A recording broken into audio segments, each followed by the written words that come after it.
Good morning, everybody. Very warm welcome to this meeting of the Health and Wellbeing Board on the 15th of June. We have some apologies for absence from Laura Fisher, Patricia Davis, but we have a substitute, which is great. Did you have a call? I did, yes. It's Claire Horsfield. That's right, Claire Horsfield. So we're very pleased to welcome Claire.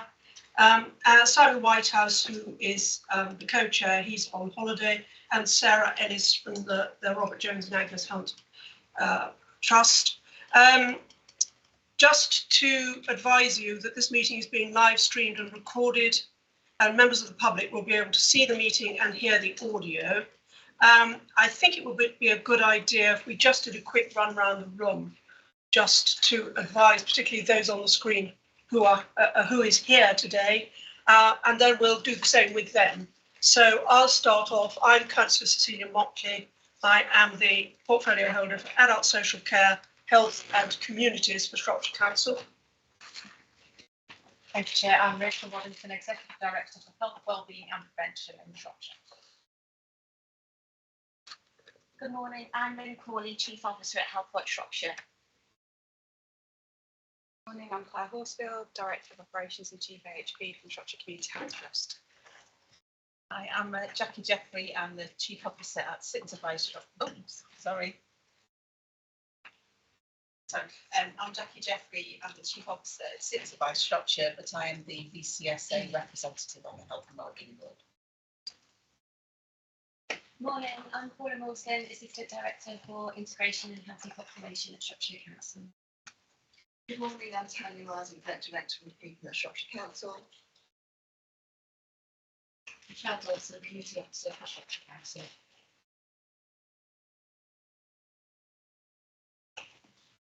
Louisa Jones, Business Support Lead for Partnerships at Shropshire Council. Morning, David Crosby, Chief Officer for Shropshire Partners UK. Good morning, Claire Parker, Director of Partnerships and Place for NHS Shropshire After Medium. Morning, Penny Basin, Head of Town Partnerships, Partnership Coast across Shropshire, After Medium NHS and Shropshire Council and Public Health. Thank you all very much indeed. Could we go to our colleagues on the screen? The trouble is my eyesight isn't great, I have to tell you. So Penny's is much better than mine. Could you please call out, Penny? Carla.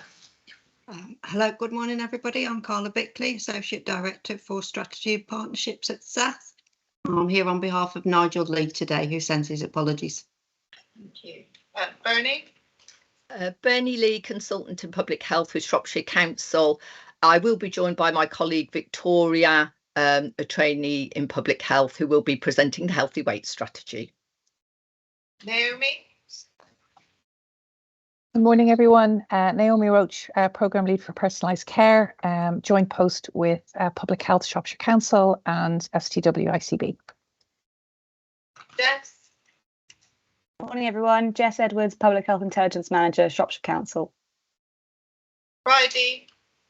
Hi, everybody. I'm Bridie Davis and Public Health Comms Officer at Shropshire Council. Ben.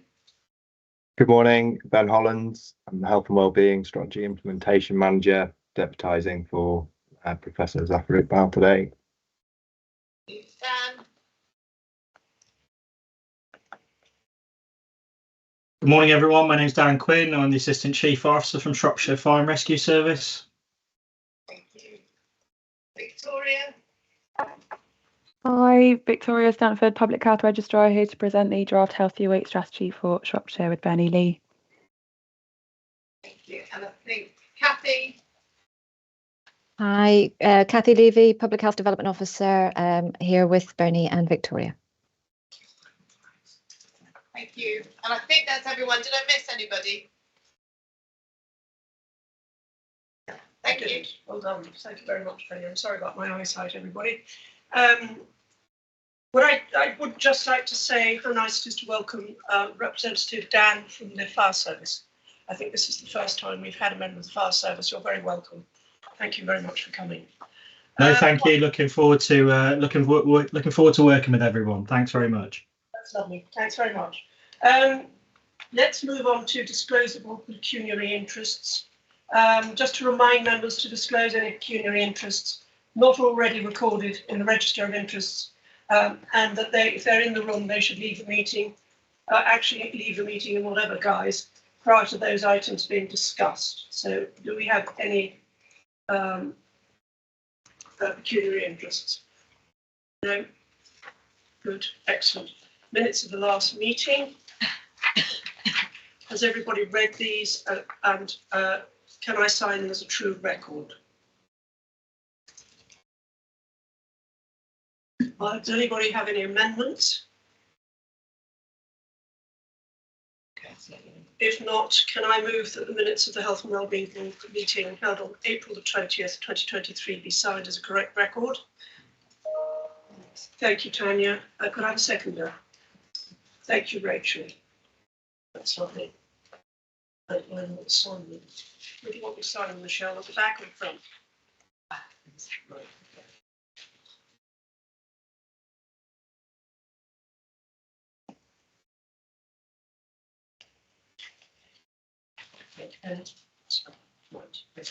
Public question time. We don't have any, do we? No. Right, okay, now we have got two strategic items for discussion, which we're looking forward to this morning. The first is Lynn Corley presenting Health Watch's work on Your Care, Your Way. And the second is the Healthier Weight Strategy, which Victoria Stanford will be presenting along with Bernie Lee. Bernie, you will be chipping in on, I'm imagining, won't you? Great. Okay, that's it. Lynn, very warm welcome. Very nice to see you. Would you like to deliver your paper, bearing in mind that this has been discussed at SHIP, I think, isn't it? It has, yes. It has. That's good.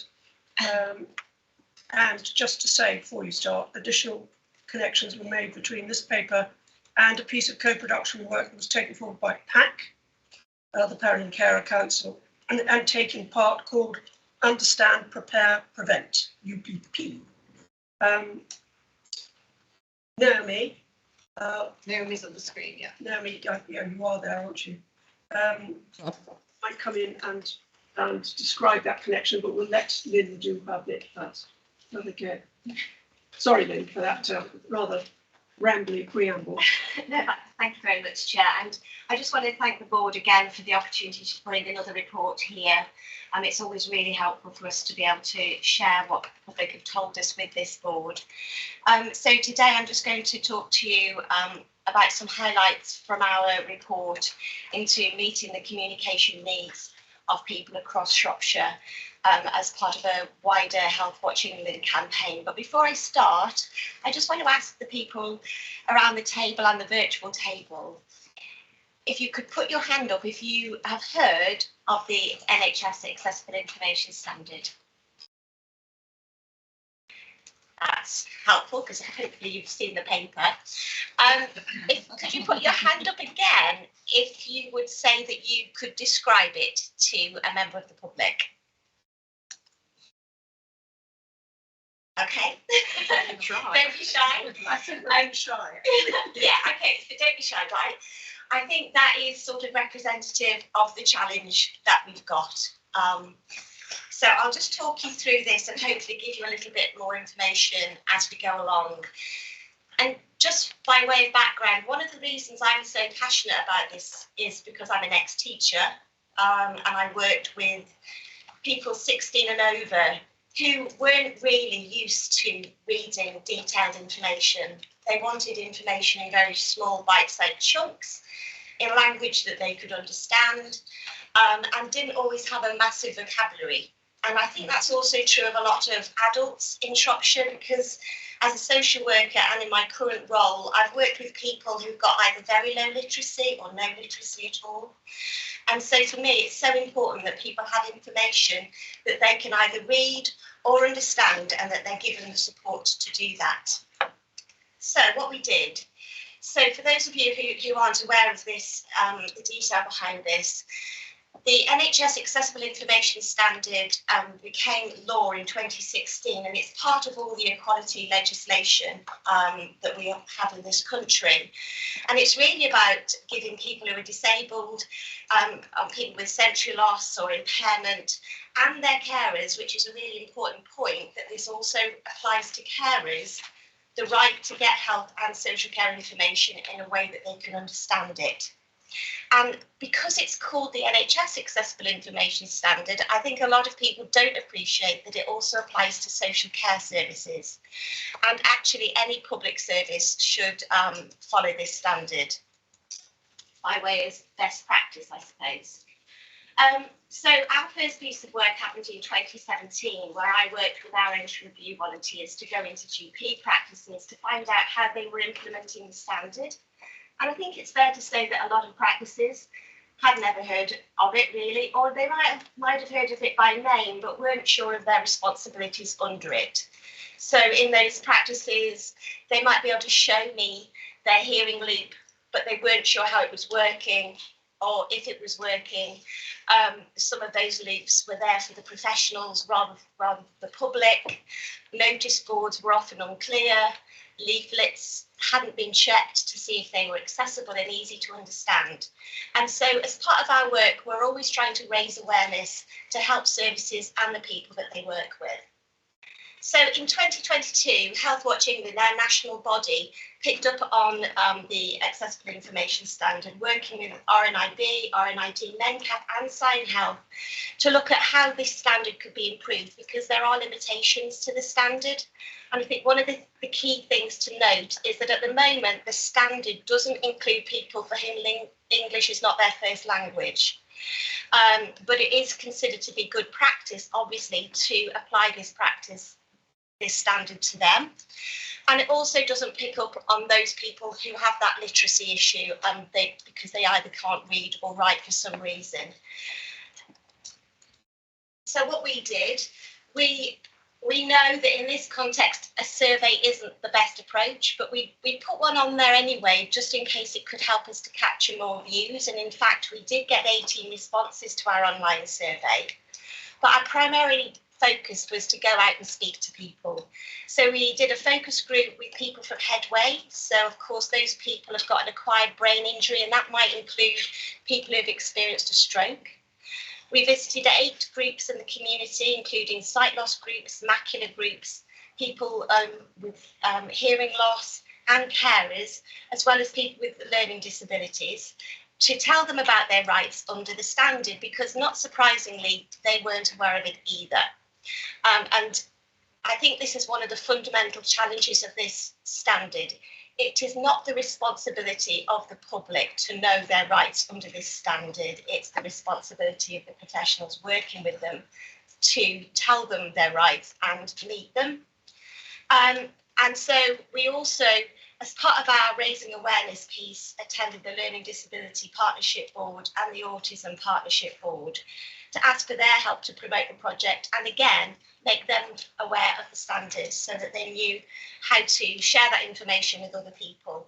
I think the infographic on the right that comes from NHS England is just a really helpful guide. It's very simple, but it describes all the 5 steps of the standard. The idea being that your first step is to identify what people's communication needs are, record them so that everybody knows about them and they don't have to repeat that at each point in their patient journey or their user journey. Share that detail with their permission, and I think that's the issue that we've got in Shropshire at the moment. Even if that information is being recorded and flagged, it's not being shared. So we heard, for example, from people who were getting their communication needs met in primary care, but by the time they got to the hospital, their needs weren't being met. And then everyone has the responsibility of acting on what those needs are. So we heard from a range of people from different ages, people with long-term conditions, including mental health, asthma, heart disease, diabetes, cancer, Alzheimer's and dementia. And if you look at the report, you'll see a further breakdown of the range of people that we heard from.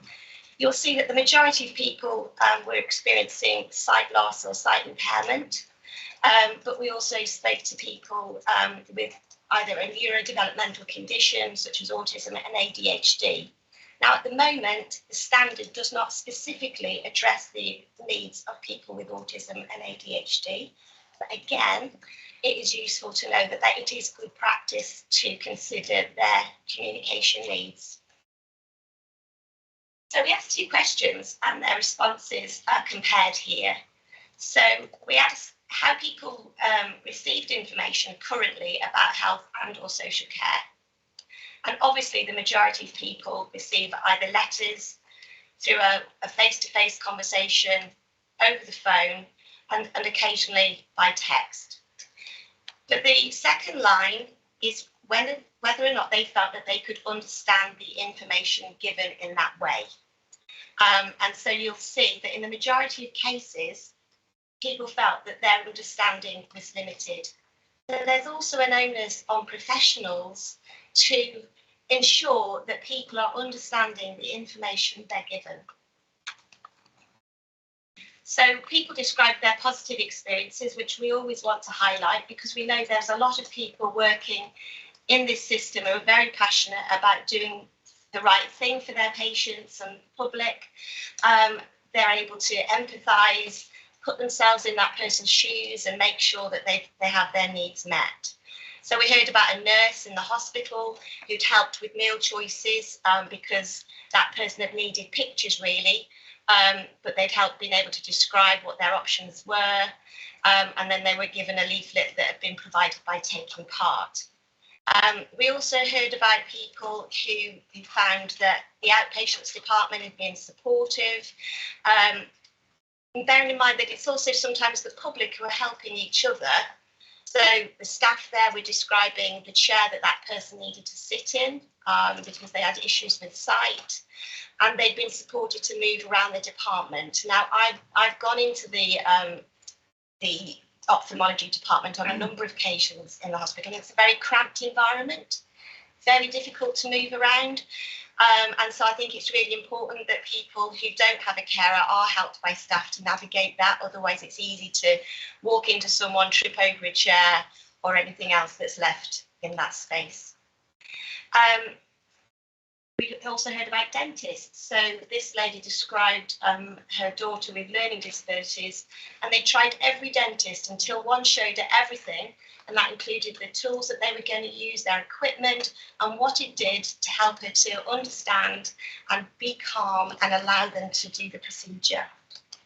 And we heard about people, receptionists being helpful, calling for taxis, pharmacists answering questions that people had.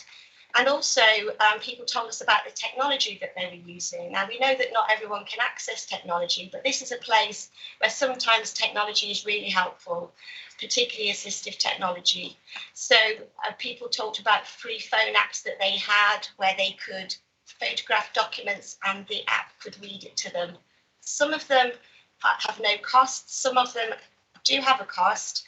But these people, quite often, all they need is someone to show them how to use the technology. And so when I went out recently to a macular group, there was a man who'd recently lost his sight entirely. He had all these apps, he wanted to use them, but no one had sat down with him and shown him how to do it.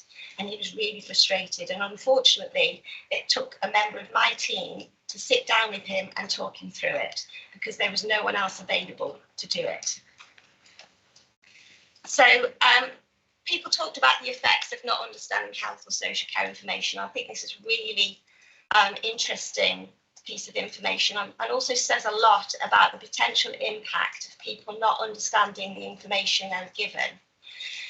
Not only those the impact on mental health of not feeling understood, lacking in confidence, finding it difficult to communicate, but also feeling that they'd missed out on information about their own care that they really wanted to know, not being able to contact services, missing appointments, being prescribed the wrong medication and being relieved that someone had picked that up, not understanding how to take medication correctly, not taking the right dose of medication, and on one occasion accidentally being given someone else's medication that their carer had noticed. And I think, you know, that hopefully everyone in this room realises the sort of the dangers behind all of those potential incidents. So the key issues that we highlighted, not just amongst the public, but also professionals, was a lack of awareness of the standard. And so one person who, from a previous conversation we'd had spoken to their GP and told them about the accessible information standard, and the practice said they haven't been told about it. Bearing in mind, remember that this has been in existence since 2016. Obviously, issues around digital inequalities. A call from a hospital to make an appointment. There are lots of buttons to press, and the appointment went as not quick enough, and it's a machine. And I can give a personal experience of this. So my father's got dementia. He's got an eye appointment next week, but he keeps getting automated phone calls from staff asking him to confirm that he's going, and also asking to speak to him. Now, my mum is picking up the phone, and she can't press the buttons quick enough to acknowledge the appointment. So they've had 7 or 8 calls, which she's getting increasingly anxious about. So I've had to call the hospital, say, they're definitely coming, I'm bringing them, please stop phoning, in order to reduce their anxiety, because they're getting really stressed about it to the point they almost don't want to go to the appointment. And this is to prevent him losing his sight entirely, so it's a really important appointment. Privacy issues. So we heard about from people with disabilities, including learning disabilities. He said, I want to read my result letters myself. I don't want to ask for help to do this. People talked about how they didn't always want their carers to know everything about their condition, and that it takes your privacy away when carers know everything about you. They also talked about unsupportive staff and services. Again, this was often regarding learning disability. A carer told us that their daughter was very easy to fob off, and the consultant wouldn't actually tell them what had happened to her when she'd asked them directly. So people told us what they want. This is something that we're really keen to do in Healthwatch Shropshire. It's not just about raising these challenges and these issues. It's about asking people what would make a difference to them. And I think it's also important to remember that the answer to that question will be different for everyone. And that's where it really fits in with the personalisation agenda of the integrated care system. So someone told us, I can read letters, but I need help to understand them. I need easy read because the pictures help me. Phone calls are hard for me, but face-to-face conversations are much better because they felt that they could read people's faces. They could read the tone of the conversation and the body language. People with hearing loss said that there should be screens in every environment so that they know when their name has been called, because that was happening in their GP practice, but it wasn't happening everywhere else. People needed to be able to have letters in large print, and bizarrely, people who are being treated in SAT, for example, in the ophthalmology department, who do provide letters in large print, in another area of the hospital, they might not receive a letter in large print. So even in that organisation, that information isn't being shared.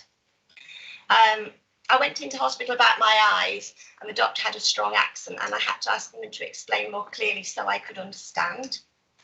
So that was obviously someone who didn't have a carer to support them with that. People talked about, you know, the need for this information to be shared so that they didn't have to keep repeating themselves. And we also heard from carers, I do find it difficult with his Alzheimer's. He's aware of what is going on. I find it hard talking in front of him and wish I could have a separate appointment. And from my own experience, time and again, I have to sort of grab a doctor just as they're leaving to add information that my parents haven't been able to give. And so it's really important that carers are allowed to contribute to the information sharing and the discussion. So this was one of the powerful stories that we heard. I can't stress enough how my mum's mental health has been affected from losing her sight. First stroke, she lost 40% of her sight, and the second stroke, 50%. and she fell into a deep depression. Mental health is overlooked and nobody ever talks about feelings with sight loss. The best thing the GP said was that it was okay to feel depressed. There needs to be support for families too. There needs to be better communication with people with sight loss to help with their mental health. So the recommendations that we've made to the integrated care system are working to raise awareness of the standard, both with service users, carers and staff, so that everyone is aware of their rights, directing people to where they can find clear information about their standard and that it's all in one place. Ensure it's standard practice to ask people about their communication needs, and if it's not recorded, record it. Give people the choice to have information provided via face-to-face appointment, and I appreciate that with the NHS long-term plan, there's a call for everything to be digital first, but we know that that won't work for everyone. And give longer appointments to those with communication needs, which is extremely challenging at the moment, particularly with the pressures on primary care. Ensure that carers are asked about their communication needs as well and are fully supported in their caring role, and that is also flagged on their file, but also the file of the person they're caring for. Consider the impact on the mental health and well-being of people and their carers when they're not able to understand information. Ensure staff know who in the room to provide information to and what level of detail is appropriate. And recognise that access to information digitally is not an appropriate option or available for everyone, while there will be some people who really need that. So Healthwatch England is carrying on asking for the government to review the standard, because they're asking for it to be expanded, because even though this is good practice, sometimes these things are only acted upon if they are made official. So they're asked for the government to check that services are actually following the standard, that services should have a champion who takes the lead in ensuring information is provided in an accessible way. And I think this also applies to those people working in engagement and marketing departments. So a lot of marketing information looks beautiful and it looks colourful and there's great pictures, but sometimes that does not help people. And so I'm not saying things don't look great to me, but I'm also aware that for some it's just a lot of colour, just a lot of text, and it doesn't mean anything. So it's about having someone with that eye looking at whether or not things meet the standard, and that includes font size, which I get very, very passionate about. You'll notice that my PowerPoints are always in a certain font. IT systems should be improved so that patients can update services where their communication needs. So one of the easiest ways we could do that is by making that a possibility on the NHS app for those people using it. People with communication needs should be involved in helping to design better services, and that includes that patient-facing information. And that's something that Healthwatch often asks us to do. If you've got a piece of information you want to give to the public, we're more than happy to give our perspective on it, and we can share that with our board and our volunteers, who are all help us with no financial reward, to just give that public perspective. Some of our volunteers have got hearing loss and hearing impairment and some level of visual impairment as well, so we can be a really useful resource. And also that training on the accessible information standard should be mandatory. So I just wanted to point out to the providers in the room and obviously the commissioners that we have our quarterly meetings with the Care Quality Commission where we share people's experiences with them. And it is important that all services remember that the CQC is now including this in their look at services. So on the next few slides, which I will share, I've taken this information from the CQC to indicate what they are looking at when they do their inspections and their checks on services. So, and it also talks about how they want to see that there is evidence of gathering information about people's communication needs. And that applies to adult social care, hospitals, primary care and dental services. So before I finish, you'll notice in the report that under service provider response, there isn't a response, because at the time we published this, we were under a lot of pressure across the system. But what I would like the board to do is ask for providers to share with us what they are doing in response to these issues, and we will add that to the report for the public to see what is being done, because I know a lot of work is being done across all parts of this system to try to address this. I know it's a challenge when there's so many other priorities, but this is one of the ways you can really impact on the public experience of services, help them to feel part of the work that's being done to support them, and informed and involved and able to make choices about their own care and treatment. So thank you. Lynn, thank you very much for that. That, I think, has been an incredibly useful piece of work. Actually, it really has, because it's shown a light on a situation which is really working against some parts of our population, but is relatively simple to remedy, because it is about easier explanation, isn't it? It is about taking into account the fact that not everybody can actually access information in the same way. I think that's very helpful. Before we throw this open to questions, I think it would be good to bring in Naomi Roach, because I think you will be able to give another perspective on this. Am I right? Yes, Rob, I think a really kind of aligning and supporting perspective. Thanks a million, Lynn. It was really, really great to hear. And I think probably in short, the best way to explain the synergy between the piece of work that Healthwatch has undertaken and the work that is continuing and developing through the Understanding, Prepare and Prevent piece of work that has been supported by PAC and taking part is that through the work that we are doing to help young people at the time of transition understand the importance of taking up their annual health checks through improved health literacy, there is an opportunity for us to use the practical information that has been developed by PAC and taking part in partnership with young people, carers and people living with learning disabilities and autism. Is really a way to I suppose bring to life practically a lot of the information that Lynn and Healthwatch have gathered.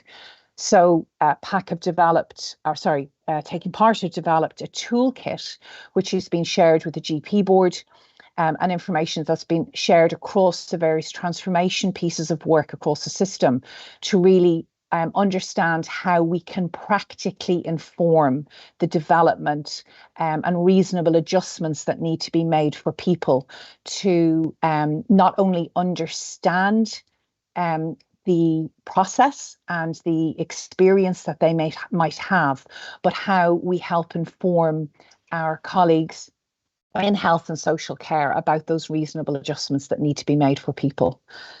There's also been a conversation with the GP board about how we support the development of and use of health passports, and a piece of work that has been approved through the GP board to look at those reasonable adjustments as well. So I'm more than happy to expand on that more, but I think that's probably really where the most helpful synergy comes into place, but is very much around increasing health literacy, improving access, making reasonable adjustments and having a kind of a practical way of implementing that. Naomi, thank you. That's very helpful. Do you want to just give us an example or two of how this works in practice? So what it might look like, just so that we can add it to the mix. Yeah, absolutely. So the some of the experiences I think that Lynn has been able to articulate through this report are also articulated through the UP programme in people's day-to-day experiences. And what we are doing is we are working with Taking Part and some of the GP practices to look at how they are sharing information using national pieces of work, but looking at how we can make those practically accessible for people living in Shropshire and making them relevant to how they access their appointments, how they access their annual health checks, and really informing through training as well how that work, how people can living with learning disabilities and autism can really make that experience more positive with the help of their parents and carers, but also by improved awareness of our health colleagues. They're probably one of the best examples is a recent interaction and support that was given by our Healthy Lives team in Shropshire of a young person living with a learning disability who had a real focus on needing to and wanting to lose some weight. And through that work that the Healthy Lives advisor was able to do, making those reasonable adjustments to communication and support really helped that young person or that person meet that goal. Lynn. Thanks, Naomi. I think it's really important that to show that these two pieces of work really align and that we're all saying the same thing, aren't we? I just wanted to refer back to what I said at the beginning, that at the moment this standard doesn't apply to people for whom English isn't their first language.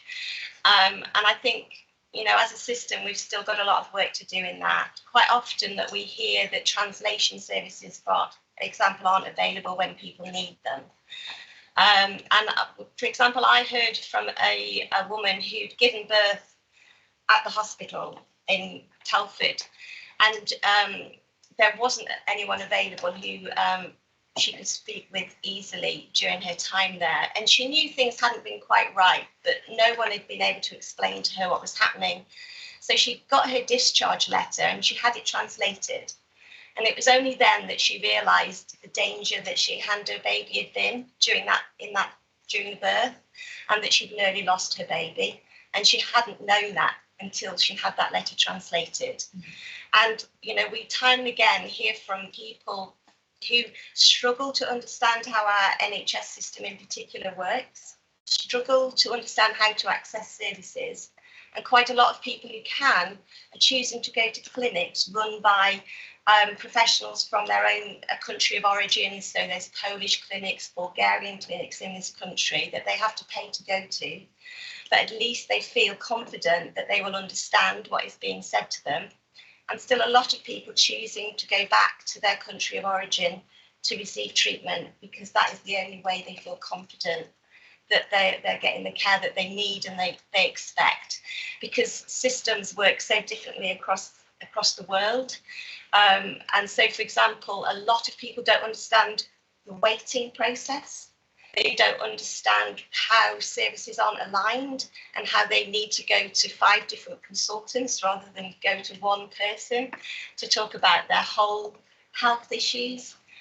So I think there is also a piece of work to be done for other parts of our community to let them know what services there are, how they work, and that they are not being treated differently because of where they're from.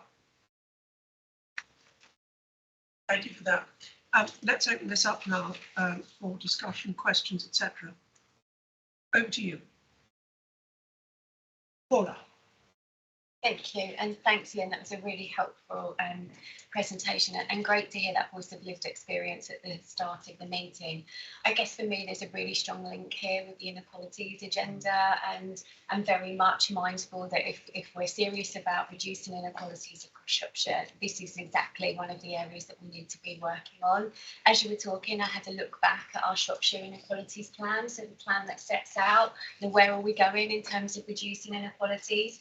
The accessible information standard is referred to in the plan, but it's referred to as a gap in our collective action. So I really think there's an onus on us now to think about what are the tangible actions that need to come out of this that leads to positive impacts. I think your point about that there are limits with that standard and we need to think more broadly, and I know that's also covered off in our inequalities plan. So health literacy, digital literacy, we really do need to be thinking more about what are our actions collectively, and those of us that perhaps not covered by the standards, there's an onus on us too to think about, in our services from a health perspective, what more can we do? So we will be looking at that and thinking about what more can we do now to support and improve our service in response to this. So thank you. Great, thanks. Rachel? Thank you, and again I think it's a really powerful report, and thank you for sharing that. And I think it touches on so many areas of work that we're involved in, and there's lots of challenges that you raised to us, rightly so, lots of good practice, but actually a lot more we can do.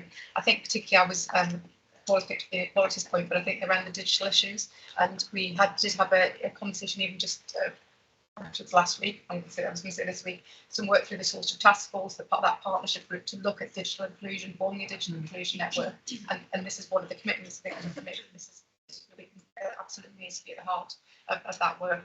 I think you challenged us rightly around accessibility champions in our organisation. Again, I think we've got pockets of good practice where we focus on this, like some of the websites and other work that we do where it's much more at the forefront, but actually not. I think we've raised examples through the written form translation services where we just need to make sure that we have this lens. So I guess thank you for raising it. Lots in this. I think there's a lot we can do collectively through that digital inclusion work that we're really we've now committed to.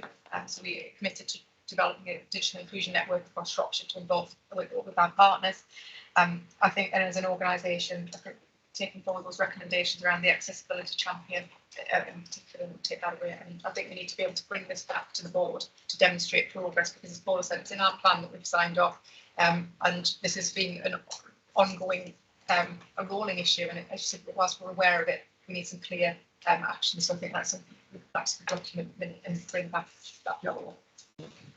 I think that's a good idea. Just in terms of the inequalities with regard to English as a foreign language, this is a universal problem throughout this country, isn't it? I wonder whether we know who is doing this well, and is there anything we could learn from them? Do you know who's doing it well? I don't, I'm afraid. No, and I think because obviously Health Watch operates across the whole country, yeah. And you know, even parts of this country where they've got a much greater population of people for whom English isn't their first language are not achieving this. Yeah. So I think it is. It's a universal problem, isn't it? But if we can sort it out in our corner of the country, then that would hopefully inspire others to do a bit more work on it. Anyway. I just wondered if we. Thank you. I just wondered if we could add to the, I think Rachel's sort of touched on it, but add to the recommendations. So there's some specific recommendations in the paper for all of us. But I just wondered if there was sort of an overarching recommendation that each of our organisations that we commit to as a board, each of our organisations having the right people review the paper and the recommendations. So I know Shropshire Council, for an example, is going through transformation around digital, but do our colleagues that are leading that transformation work, have they read this report and do they understand it? Because it really needs to feed into it. So I just wonder, and we're not alone in transformation, obviously the NHS are transforming services too. So could that be a recommendation of the board that every one of our organisations takes this report, reads and feeds back as to what is happening in the organisation? So that's one thing. And then the other thing alongside that is that each organisation recognises that there is some work already going on. So the work that Naomi was talking about, we've been co-producing with Parent and Care Council and taking part. So we don't need every organisation to go and reinvent the wheel and start up something on their own, because there are things happening that they could use and take on board the suggestions and the co-production work that's already been happening. So it's kind of like, how do we make this from an interesting report to read, a recognition of the problem, into everybody coming back with what they're doing about it, but also not doing about it in isolation, that they're doing something about it as a system collectively. And I think, yeah, it's just those. Oh, and the other thing is, I did wonder, Claire, and I'm really sorry, is it in the JFP, and is there something that we could hook in our joint forward plan, that if we had a statement in there that it was a requirement for our system to be adhering to the accessible information standard. It would be something small, but it can be a hook. No, sorry. Can I just respond to that? I don't think there is actually, which is very easy to add. But the plan is to produce an accessible version of the plan, and obviously linking in with Lynn. I think not just an easy read version for the public, because obviously there's a lot of information in the plan because we have to meet the requirements for NHS England. So I think we could do, there's no reason why we can't do a hearing impaired version, a large print version, and accessible to LDA. So I think we just need to, we don't need to have them done for the 30th, but I think if we can work through those versions that they are accessible, I think that would be really helpful.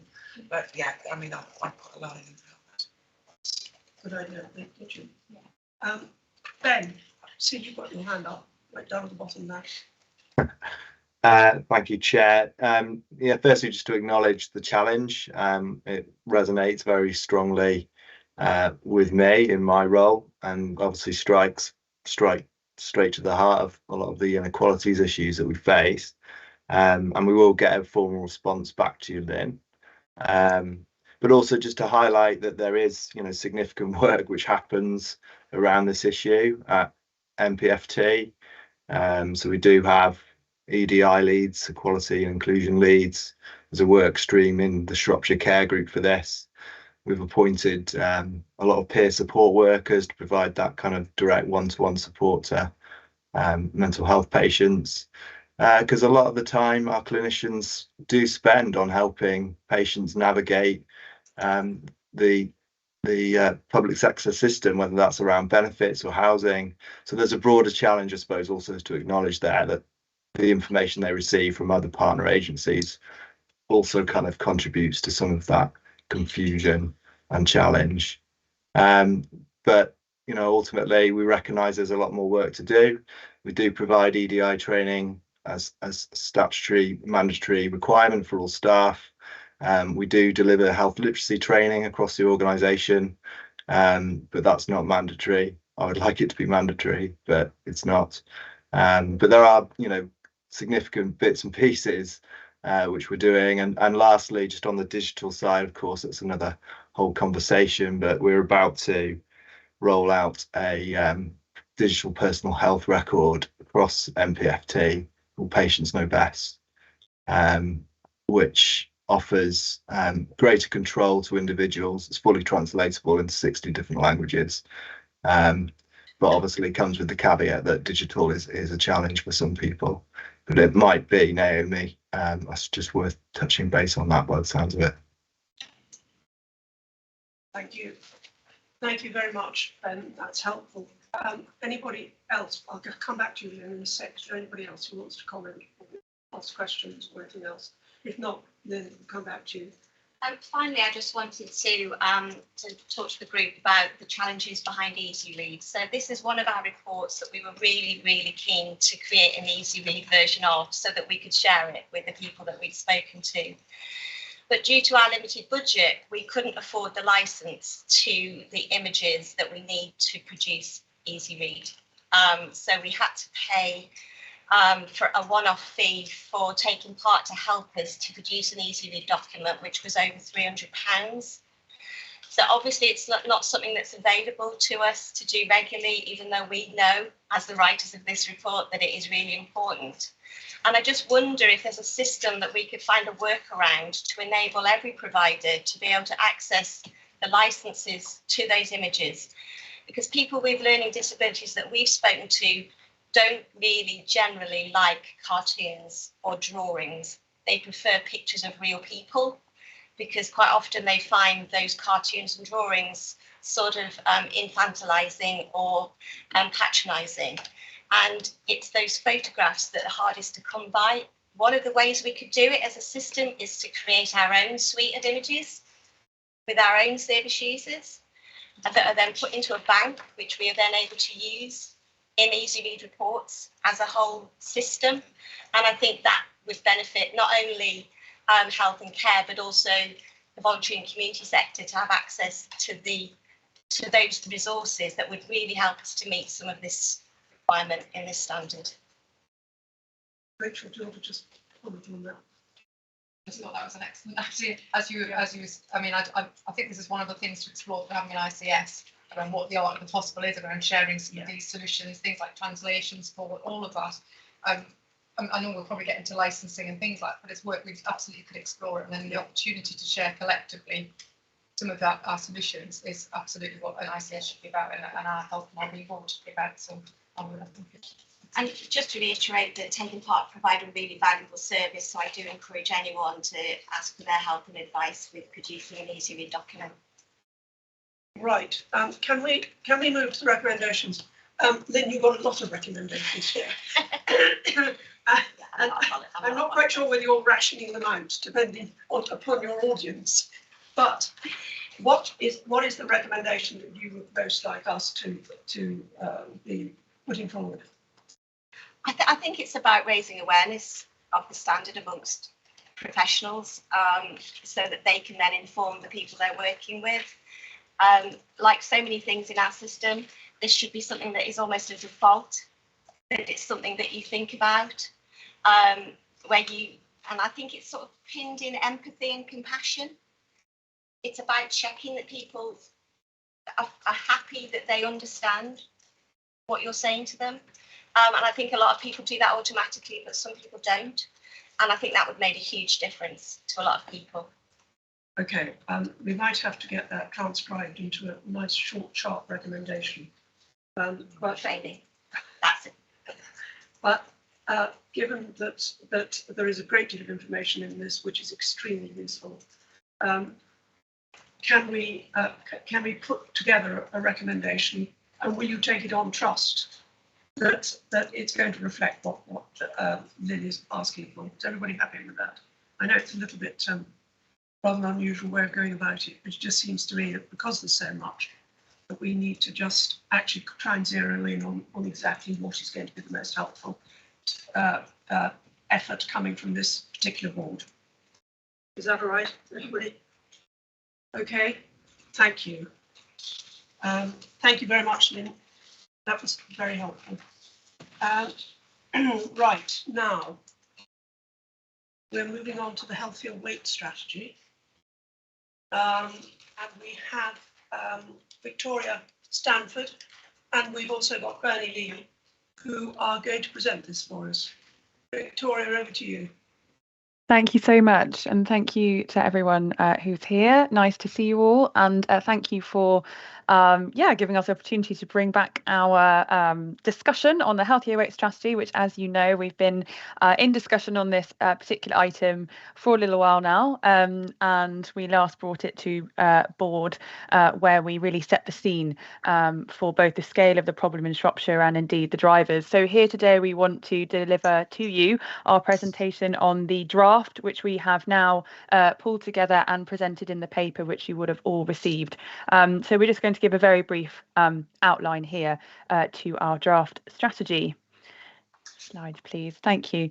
So I do think it's worth just touching on this, that we know that there is a rising tide of unhealthy weight, and we know there are 2 of 3 adults overweight in Shropshire, about 200,000 people. This is a growing problem which is only getting worse. We know that rates of childhood obesity are about 5 times higher now than they were in the 1990s. We know excess weight leads to a multitude of health problems, but it reduces life expectancy, but also prolongs the amount of time that people are living in poor health, all of which increases the cost to the NHS and to healthcare, but also to social care. We know that social care costs are about double for someone who is experiencing severe obesity.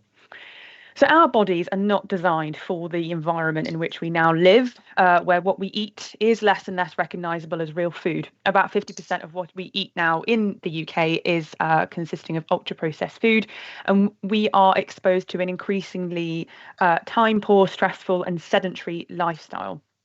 So our body's normal response to this abnormal environment is really fueled by our biological and genetic disposition to hold on to weight and calories even when we try to lose it. So individual weight support may be useful for some, such as, for example, the young person, which Naomi mentioned in her last presentation. It may be useful for some, but it's going to be limited at population level, given the significant changes to our environment.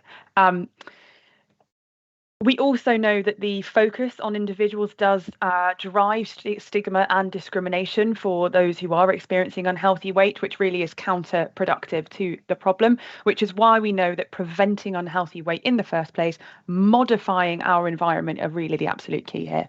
This is particularly relevant where we know the drivers of obesity are diverse and are related to, for example, stressful and traumatic previous life events, and also to the conditions, physical and mental, with which we live and affect groups who are vulnerable differently. Those are the most deprived groups we know have about double the risk of obesity and than the least deprived groups, with that gap widening with age. Next slide, please, Bernie. So we've done a comprehensive health needs assessment process looking at both the international, national and local data on this. And what we know locally is that we have rates that are higher than the national average of obesity in Shropshire. That goes for also people in early pregnancy. We know the highest rates are in our most deprived areas. And we know this is in the context of living in a low wage economy with rising levels of children in poverty and higher than the average levels of food insecurity in our county. From our engagement process with our public and our stakeholders, we have been told by Shropshire residents that they do care about unhealthy weight. It's a complex, it's an emotional issue which affects us. We also know that they feel overexposed to an unhealthy food environment and that they experience cost and access barriers to living healthily, living actively, but also eating healthy and nutritious and affordable food. The good news is that there are many assets and opportunities in Shropshire for improvement that we can make the most of. Next slide, please. So through this quite comprehensive process, through our engagement and through our evidence, through our health needs assessment locally, we have pulled together these high-level strategic priorities for our healthier weight strategy for Shropshire. We want to improve the health and reduce inequalities that are related to unhealthy weight in Shropshire. We want to do this through improving our environment so that it's conducive to healthy living. We want to prevent the occurrence of unhealthy weight right in the early years, because it's much harder to tackle healthy weight once it already is with us. We want to increase the awareness of all of those universal support services we already have, but make sure they get to those who are the most vulnerable. And finally, we want to make sure that our entire workforce is able to confidently and capably support our residents who are living with unhealthy weight or at risk of unhealthy weight in a way which reduces that really counterproductive stigma and discrimination. Next slide, please, Bernie. So we're going to deliver this through these underpinning principles, which really describe the ethos with which we are delivering this strategy. We want to change focus. We want to think about weight differently in a broader sense, moving away from a narrow focus on numbers and a BMI, and more towards what this means for people's health in general. We want to include those who maybe feel that they are experiencing inequalities with unhealthy weight. We want to support with an empathetic approach. We want to align and use appropriate messaging, which again reduces this risk of stigma and discrimination for those experiencing unhealthy weight. We want to work together. We want to make sure that we are all using our individual levers across the system to modify the environment in which we live, so that we all do our bit, and together that brings together a whole system effort. We want to lead by example. We want our council and our system to lead by example and really exemplify those efforts which create this healthy environment. And we want to use the influence that we have on a local level to change those really national level measures which can really have an impact on our environment. Next slide, please. So we have really pulled together all of our priorities, guided by our principles, into these 3 strategic delivery themes, which we will which will support this structure of working together to support the whole system approach. The first is going to be the healthy environment, our key focus really, and that is going to be delivered with 2 strategic objectives, one around enabling the food environment, which promotes and provides the access to healthy, nutritious, sustainable food for everyone. And secondly, by enabling a physical environment that allows Shropshire residents to enjoy the benefits of active living. Secondly, we want to focus on prevention in the early years, so making sure that there is opportunity for all pregnancies to be healthy and supporting parents and families to provide infants with that best possible start in life. And thirdly, we want to empower our system partners to really have firstly the skills and the confidence to support those living with obesity. We want to enable our organisations across the system to really prioritise healthy eating, healthy activity and healthy living in their specific settings across schools, workplaces, etc. And we want to ensure the system is really working together in a coordinated, aligned way that maximises our brilliant assets and resources that we have in Shropshire and learn from each other's best practice.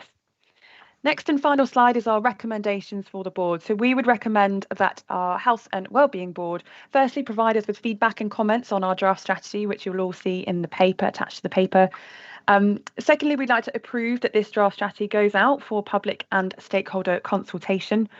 Thirdly, we'd love everyone on the board to really contribute to the development of our action plan, which will be required to underpin the delivery of the strategy. And also note that the final version of the strategy, which we will pull together based on the findings of our consultation, will be brought back to board for endorsement prior going to other partner governing bodies and for approval. That's all I had to say, but I'm just going to pass over to Bernie Lee, my colleague, just for any additions there. Thanks ever so much, Vicky. I think that was very comprehensive. I think all the other detail is in the paper. So from my perspective, I don't really think there's anything to add at this point. But maybe Rachel or Paula might want to say anything before we move on.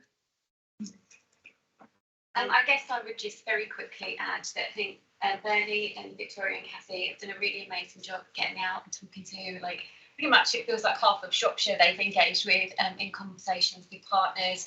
And we're really keen to continue that conversation. We want people to participate kind of today, but also in the consultation that will come up so that we get this strategy right for Shropshire and right for our residents. Thanks, Paula. Rachel? Yeah, I think just I'm really pleased to see this come to the board today. This is something, obviously, it's in the health and wellbeing strategy. It's been an issue that's been identified at the system level as well, both prior to COVID and after COVID, and it's taken time to come to fruition, partly because of the pandemic, smack right in the middle of the work we were doing, but mainly because this is such an important issue. And actually, what you've done is reset using all of the evidence, the need to take that wide approach whilst other services, and I know we had press release a few weeks ago around some of the medication and some of the trials that were on. Yeah. These are all a really important part of that. It is actually a whole systems approach, and what you've shown through the evidence is that we need to have that wide approach. And for that reason, we absolutely believe it sits with the Health and Wellbeing Board, all of the partners around the room, because we've all got an opportunity to create that environment that will help our population thrive and be healthy. So just a thank you to the team for doing this. Yeah. And I'm really excited to see this come moving together. And just, I guess, to throw out that, you know, we have got an ongoing commitment, and as an organisation, but particularly as public health, to continue to support and developing services that support this, and we'll taking part obviously in developing action specifically from a public health perspective. So just to make everybody remember that. That's great, thank you. Jackie. I really welcome this report and the change to the approach to healthy weight, that it's not just about calories and exercise, but actually it is about inequalities. You know, when 5 years ago, when we started the Shaping Places work, Bernie, and everything, you know, we knew that 1 in 10 people suffered food insecurity. You know, recent research shows now that it's 2 in 10 people suffer food insecurity, and it's with the cost of living crisis, it's getting worse. And actually, the cheapest food is the worst food for people.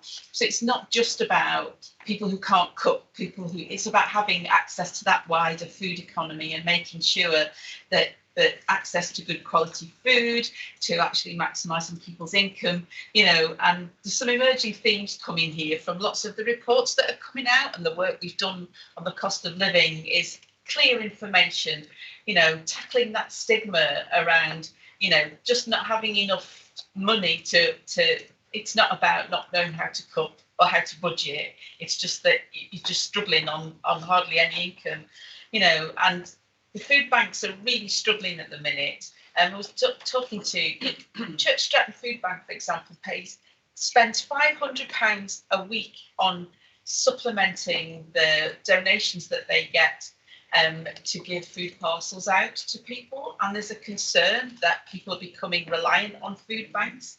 But your food budget is the only one that's flexible, and when the demand on, all the other cost of living rises, food banks have been seen as just, the stress that has been put on those systems is great.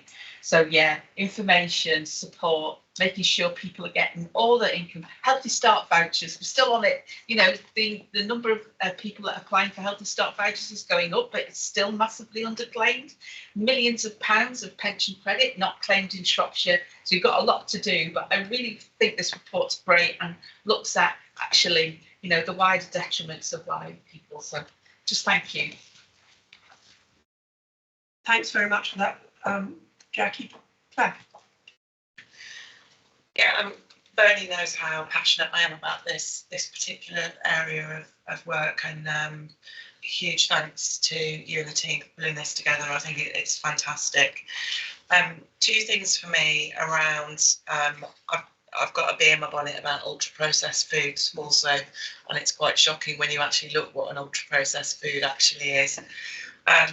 And I think the learning to cook thing is, whilst I agree with Jackie, I think it's learning to cook with those accessible foods, and knowing how to make a tomato sauce without actually using a jar and that sort of thing. So I think that's really important.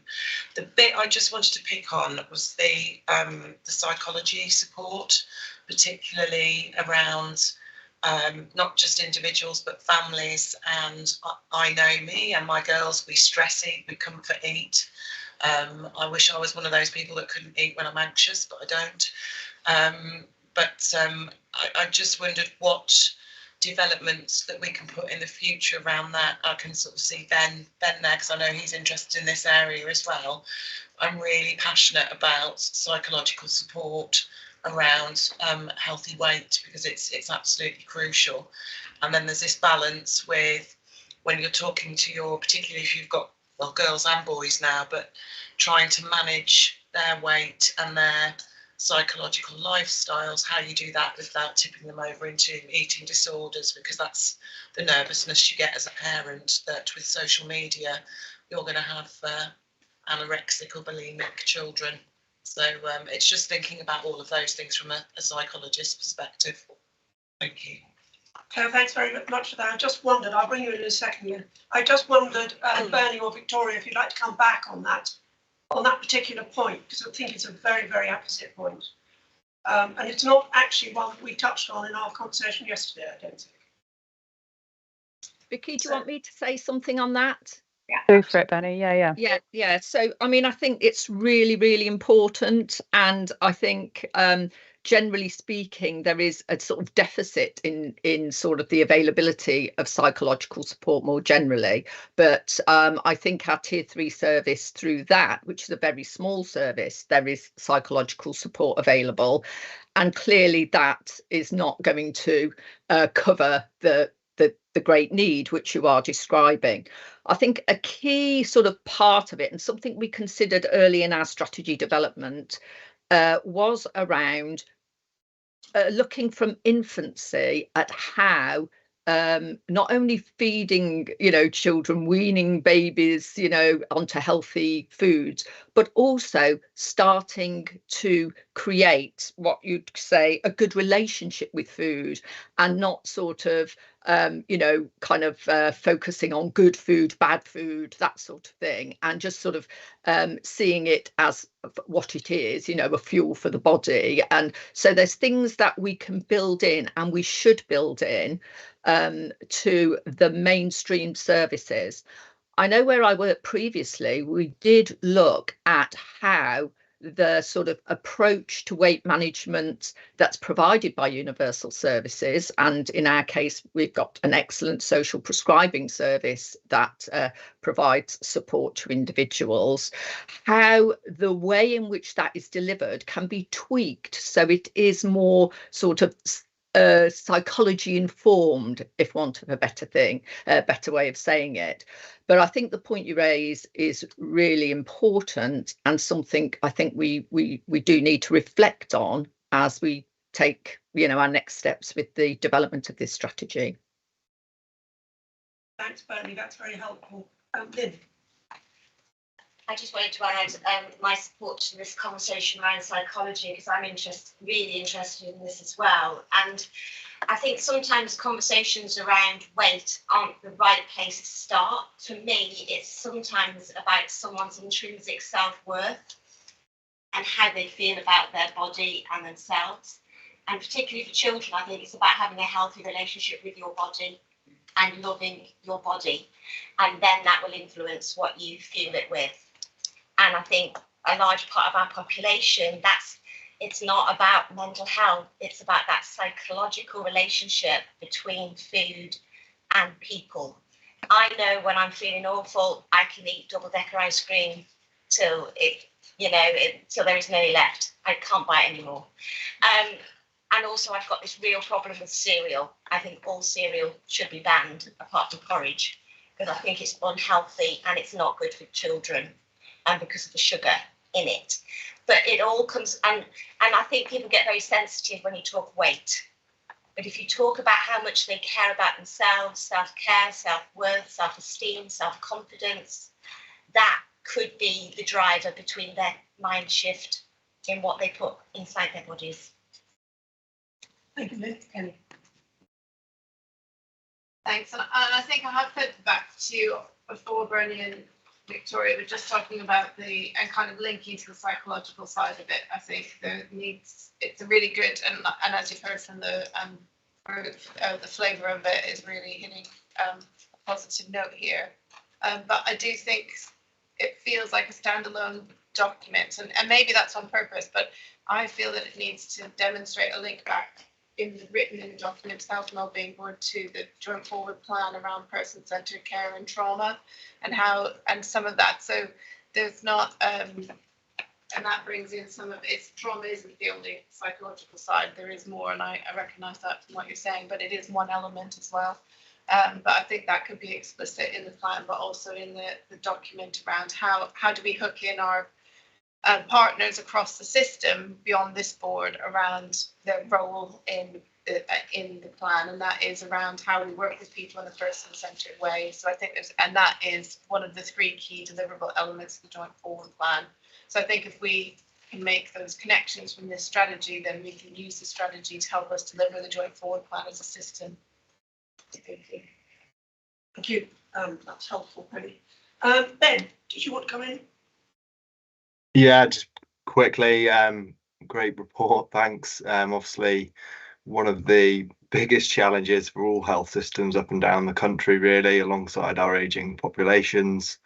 I just wondered whether you'd explored any of the kind of emergent challenges around the new drugs which are becoming available, and how that's sort of going to be managed as part of this strategy. I think what's pretty evident is that you can't treat your way out of a obesity epidemic, but people would think that we maybe can, and I guess it's just how that messaging gets managed. There's a place for that as part of a weight management pathway, of course there is, but it can't be sort of dependent on that. I just wondered whether that had sort of come from your work, and that was an issue which you were trying to unpick as well. And lastly, just quickly, as ever, there's a similar piece of work going on in the Staffordshire ICS, and there might be some opportunities to compare some notes there, which I can happily sort of make some connections for you there, Victoria. Thank you very much for that, Ben. Victoria or Bernie, do you want to come back on that? Do you want me to, Vicky? I don't mind. I'm sure we have the same thing to say. But You say it then. You go. No, thanks for that, and thanks for the offer of linking up with Staffordshire. I think that would be really helpful. I think one of the key parts of our strategy in that third delivery theme is around empowering our system and really aligning messaging. And I think that doesn't have to sit only within our system. I think that really needs to sit across. So the more that people are hearing the same thing, I think that can only be a benefit. So yeah, any links you have would be really helpful. In terms of the new weight management treatment, so particularly the recent developments with, for example, Wegovy and others, I think this is something that we haven't focused on as much, well, at all really, in our draft strategy, but only because of timing, I think, is the only thing. But I think it's absolutely something that we need to have conversations about, and absolutely something that needs to be thought about from across the system and how we link in with our health partners. So it'd be really, really great to hear from our health partners what their approach is at the moment, because it's not something that we've touched on as yet, although definitely something we should. Bernie, I don't know whether you want to add. I mean, I suppose, what we are saying in our strategy, and I think this includes this, treatment that we're referring to here, is that we need to enable access to all available support services, etc. And so in my mind, Wegovy, which is now recommended by NICE, falls into that category. However, as you are implying from what you say, Ben, this is not a solution to the crisis that we face. Treatment is limited to 2 years. It's expensive. It needs to be delivered in specialist services, which adds expense, regular follow-up. And the modelling and the assumptions used by NICE makes it clear that they assume weight gain, sort of within 3 years of stopping treatment. So it's definitely not a panacea, but it might help individuals who are able to lose weight, and through losing that weight on the treatment are able to get more physically active, for example. And then those individuals may sustain a healthier weight, and just being physically active, regardless of the weight, will bring them health benefit. So yes, whilst we haven't had explicit discussions, I see it as part and parcel of our care pathways, which are included in our strategy, and that this is an integral part of what will be delivered through Tier 3 services, and it is a NICE technology appraisal. It's not negotiable, so to speak. Does that help? Yeah, absolutely. And those conversations have been had over the border as well, of course. And I just think there's probably something about getting on the front foot with some of the public communication about that, isn't there? That this is not the magic panacea. The behavioural change and behavioural support and that psychological context is absolutely, if not just as important, perhaps more important. And I guess just getting that out there is valuable, probably, for the general public. Definitely agree with that, Ben. Yeah. Thank you for that. That's very useful. I'll bring Claire back in.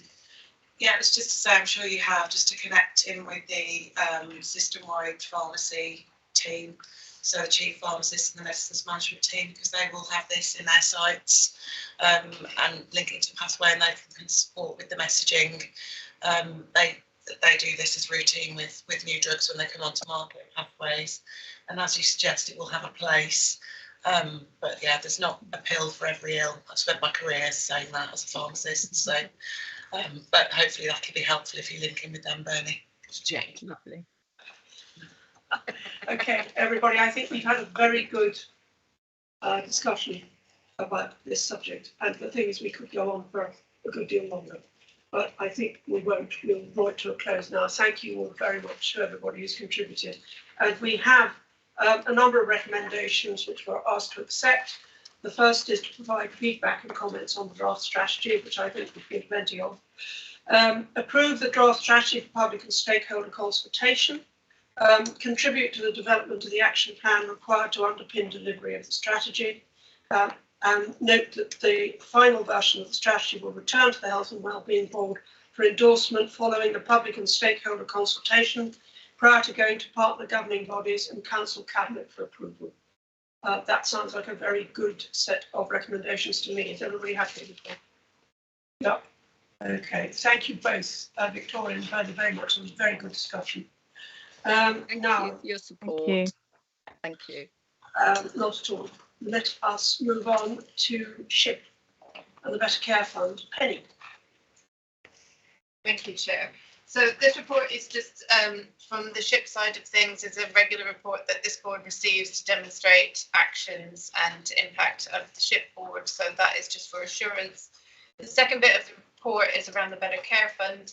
So this year, the Better Care Fund planning cycle requires us to return a 2-year plan at the end of this month. We're working with a working group across the system, so with our partners in the NHS and across the local authority and through various groups with a range of other partners to pull together the plan for this year. One of the, I guess, areas that's new and causing us to take a lot of time is around the demand and capacity modelling. So the system is required to do a whole system approach really to demand and capacity modelling. And although we've done demand and capacity modelling for many years to understand what we think is going to come into hospital and out of hospital and social care, we haven't particularly done it as a system. So that it's good. It's enabling us to think a bit more collectively about how we're managing our intermediate care, how we're managing to work more collaboratively in that space. But from a planning point of view, it's quite tricky. We also have additional indicators around falls, which again, we as a system, having put investment through SHIP in falls, from NHS England investment, but collaboratively through SHIP into falls this winter, we recognise it as a huge area where for outcomes for people, we can make massive gains, and for our purse budget as well, because if somebody doesn't fall and they don't go to hospital and they don't have an operation and don't come out with a package of care, the system can save a whole load of money on top of that person actually having a much better quality of life.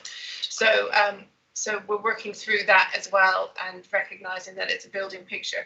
So being a 2-year plan, there will be some changes for the first year, and although we are using the 3 priorities that we have used for a number of years, which are prevention, admission avoidance, and system flow and delayed transfers.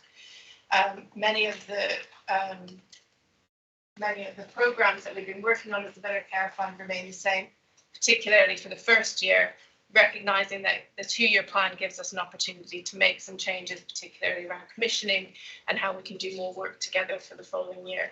But the plan is not ready yet, and so we're asking in the recommendations for a delegated sign-off as we did for the template, the return template. We will, however, bring the full plan to the board at the next board meeting, and system partners will see and have sight of the plan before it is signed off, and so that all are comfortable with it. So that is the practical report today. That's lovely. Thanks, Penny. A work in progress. Does anybody have any comments they want to make? This will be coming, obviously it's going to be coming back. We'll be seeing it again and again and again. Yes. Good. Okay, well, we have some recommendations on this in front of us. So the board is asked to accept the following recommendations. The Health and Wellbeing Board is asked to recognise the work underway to address the key priorities of SHIP, as well as the risks in the system highlighted by the board. The Health and Wellbeing Board is asked to note progress and endorse the Better Care Fund 2-year plan priorities and development areas. And the Health and Wellbeing Board is asked to delegate sign-off for the 2023-24 2-year plan to the Executive Director of People, Shropshire Council, and Director of Delivery and Transformation Integrated Care Board, following endorsement of system partners through the appropriate governance and chief officers group. That sounds like plenty of approbation coming from that eventually. So everybody happy with that? Good. Right, thank you. And we move on to the ICS strategy update, joint forward plan. I'm aware that you've delivered this a number of times, but we look forward to you doing so again. Thank you, Chair. Yes, I think I know every chapter and page now. So the problem with submitting the version is that we're constantly improving it. So there's always a better version. I think we're on version 10 now and we're getting close to submission. So deadline for papers for approval to go to the the ICB board it's already gone to Simon, to be fair, is next week. So the version 10, I think, is a better improvement. Version 9 kind of lost its way a little bit because we got a good version and then we were adding other bits and then it felt a little bit disjointed. So version 10 has gone back and kind of created more of a narrative and tried to create those links that we've been hearing through the engagement process, the conversation we've had with the joint HOSC, stakeholder engagement and that sort of thing. And we've tried to really keep stripping it back so that actually it is just the high level actions, and then other strategies and action plans like the healthy weight strategy will sit underneath that. We had feedback from NHS England since this version, and actually generally very positive, and they particularly liked the way that we described the place-based work. They particularly liked the way we talked about integration and person-centred care. They particularly liked the way that we talked about children and young people and some of those actions, and they particularly liked our green. And actually we were told that our sort of green climate section of the plan was one of the best, or was the best in the region. So that's really good. But we need to make sure we link them up.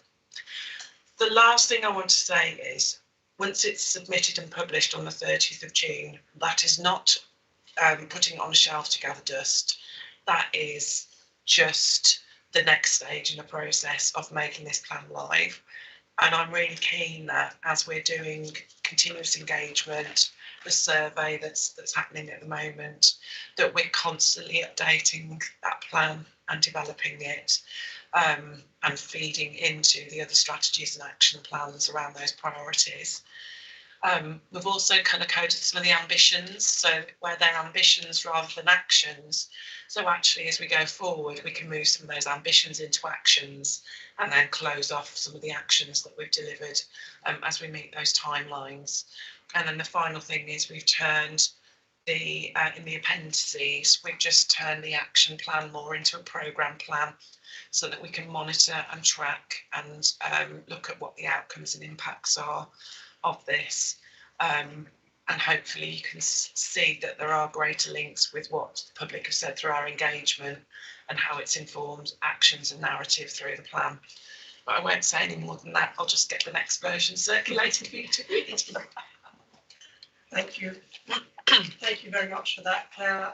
Does anybody have any comments? I mean, bearing in mind, yeah, I'll come to you in a second, just bearing in mind that this is what they call a living document, I think, isn't it? And obviously it's going to keep undergoing transformation and development, so we need to bear that in mind. Yes, Lynn.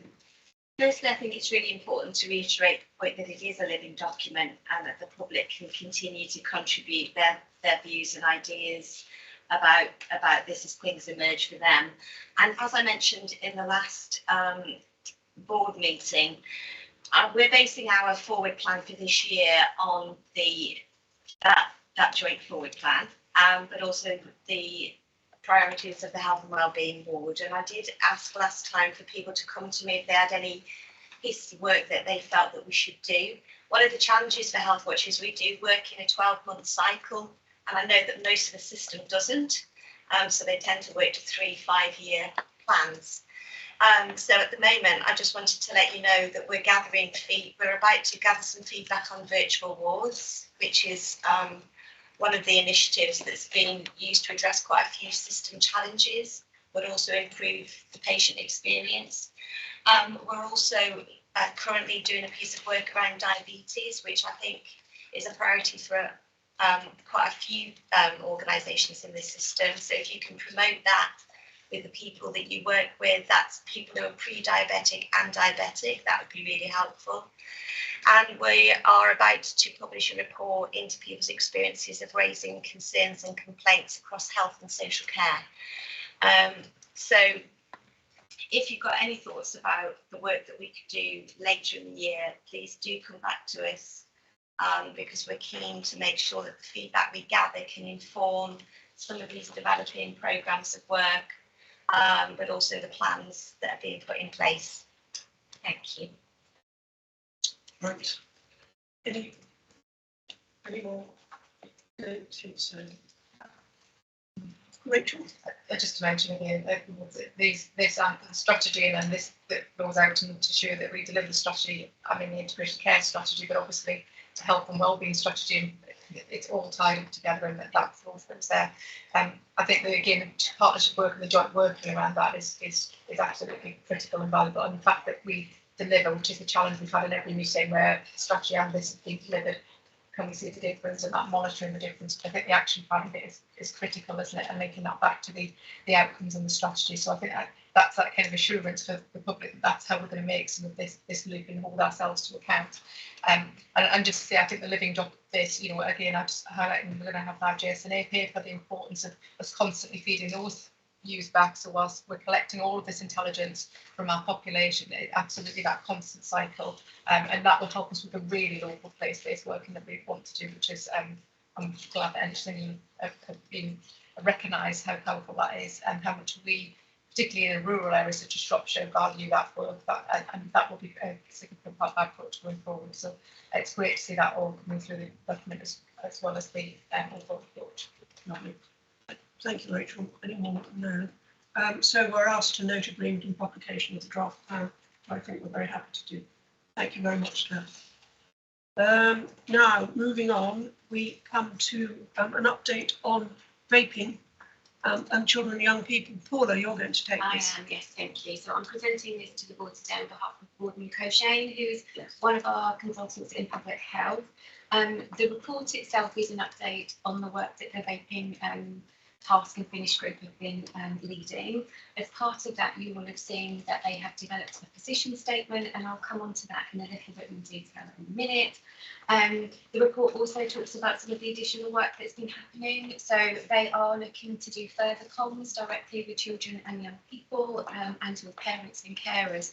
I'm really keen to get that voice of the child in that comms and to engage with children and young people directly to help develop resources that are appropriate for the Shropshire population. So that work is in train now. They're also looking at the data capture, so we want to get a really clear understanding of where across Shropshire are young people using vapes and what's the kind of age profiling around that. And there'll be three aspects to that. So there will be a question included in the children and young people's JSNA.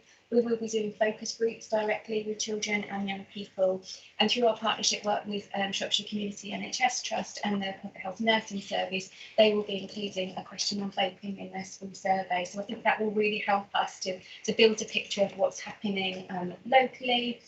There have been some national resources published now around vaping, so we're looking at those and looking to kind of make use of those as well as part of this comms work.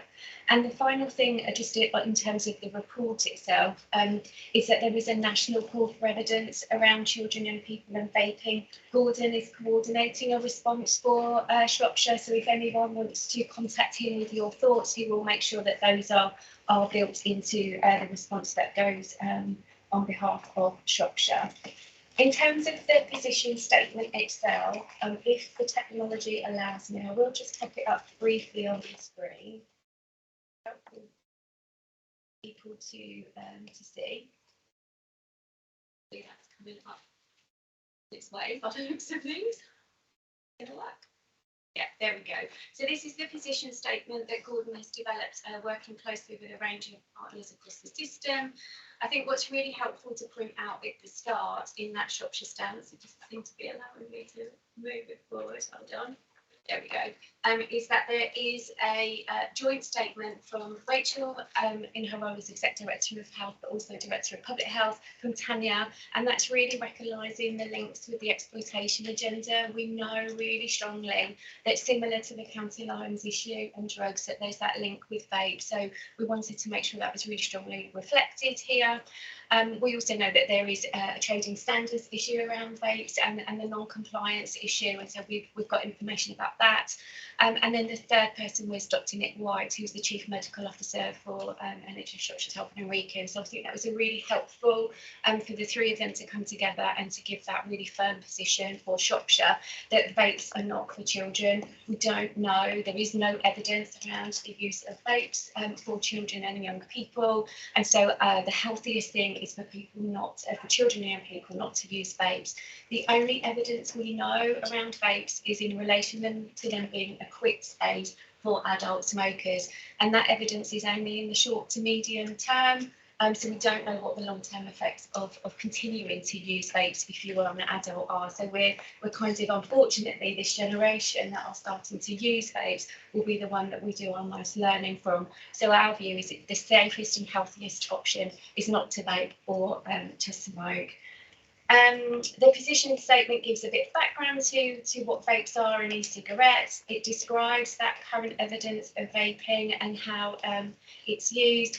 It does make some reminders around, obviously, within the homes. It's best for adults that are using them as a quit attempt to not smoke around babies and children. It raises awareness of the local concerns around the numbers of young people using vapes, and there are some statistics included which are quite shocking, really. 16% of young people between 11 and 17 years have vaped in research that was conducted by ASH, and we know nationally there's real concerns that that's probably the tip of the iceberg, and that number is likely to continue to grow. And unfortunately, most young people seem to be using vapes that contain nicotine as well, which gives the added health risks to them. The statement gives a sense of some of the legal issues around vaping. So most people are not aware that it is illegal to sell a vape to an under 18-year-old. I've heard cases where parents are unfortunately buying them as a reward for children and young people. So there's lots of messaging that we need to get out across the sector. We also know, as I mentioned previously, that there is a massive link here around the trading standards and developments of non-compliant vapes. And what you'll see as you scroll down is we've got information for how to contact and raise a concern from a trading standards perspective. And where there are issues around exploitation, we've given the information about what should be done and how to raise an alert so that that can be investigated. There are some really key messages for action for all of us, and I think it's incumbent on us now to kind of look at the detail of that and think through what's the action for me and my service area to support this. And I think part of that is very much just getting this out to your teams and sharing that information and keeping in touch with us as we develop the further comms that will come out in due course. So I think those are the key bits that I wanted to say, just to give you a sense of the work that Gordon's been doing, and happy to take any questions and comments on that. I've got Kirsty, and then Claire, I wondered if you wanted to come in as well. Kirsty. Thank you. Really interesting report. I know we've talked about this at length, so just scribbling a few notes here. Really welcome the comments, and obviously when the literature is ready digitally, whatever, please can I have a copy, and we'll share that. Why? Because it's not just parent and carers. We know through sports groups and everything, we really need to get this message out. And obviously, you know, on the street, it's not a vape trade, it's a cherry trade, and we know that's up because of one of the original, they call it a cherry trade because it was one of the original flavours.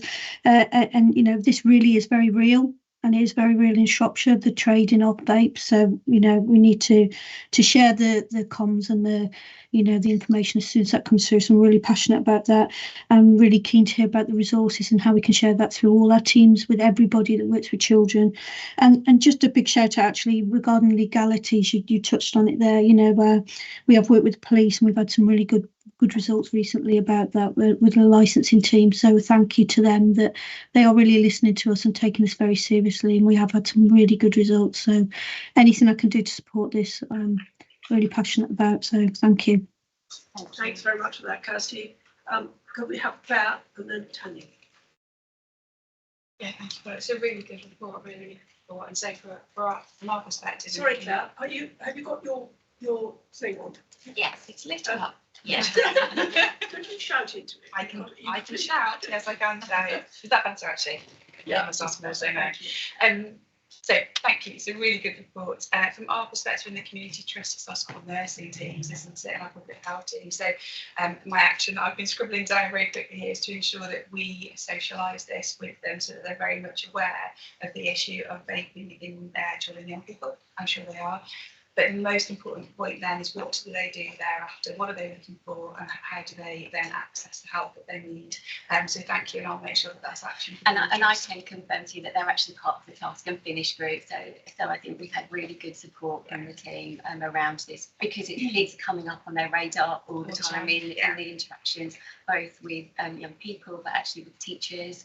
That, you know, they were one of the ones who came to us and said, we're hearing so much concern about this locally, is there something we can do? And it was that kind of triggered a lot of the work that's happening. So it's great partnership with the service. Good staff message as well, actually, isn't it? Yeah, absolutely. Thank you. Great, thank you, Claire. It's good that you're all in the loop. That's wonderful.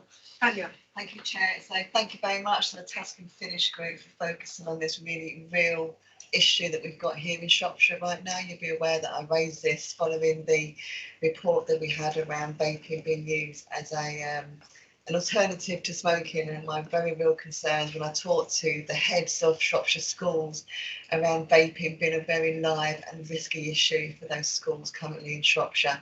So I naturally endorse the position statement, as I am obviously the signature on one of that, and to send that out not only to all of our schools, but as Kirsty said, to all organisations that are working with children and young people, because vaping has become the thing at the moment. Just looking at the report, and I think as a Health and Wellbeing Board, we also need to support and endorse what we say here is when Shropshire supports the local government associations call for action to central government for vapes to be in plain packaging, to be out of sight, and for mandatory age of sale signage on vaping products, and a ban on free samples as tools that can help achieve this.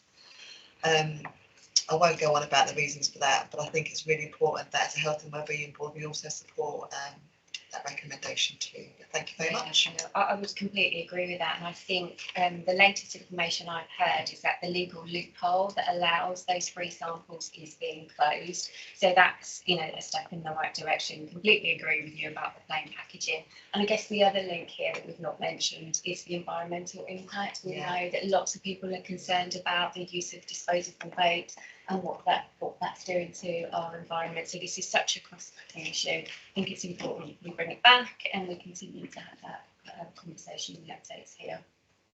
Great, great. Anybody else? Rachel, do you want to say anything?